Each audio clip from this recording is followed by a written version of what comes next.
Why aren't there more vampire astronauts? What? Vampires, they'd make great astronauts, don't you think? Go on. Well, space is quite cold, and they don't get cold, and they don't need to sleep, and they have very long lives. They wouldn't mind a 7 year journey to Saturn. And I'm not even sure they need oxygen. Okay. Yeah, these are good points. Yeah, more vampire astronauts. I'm not really sure.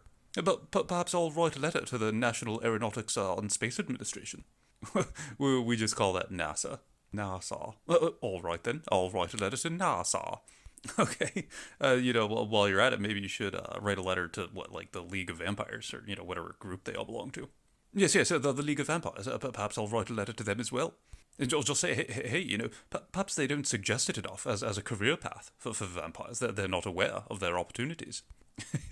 Oh boy, yeah, you go ahead and start that recruitment process. I'll send a bunch of vampires to NASA. This will be great. You just let them know, hey, these guys don't get cold. They don't need to sleep. They can run experiments all the time.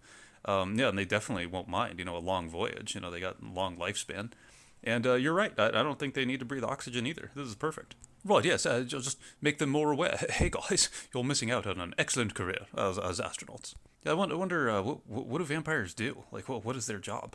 Well, don't they all work as, night shift paramedics and nurses and such? No, I don't know, I thought they all worked at the movie theater.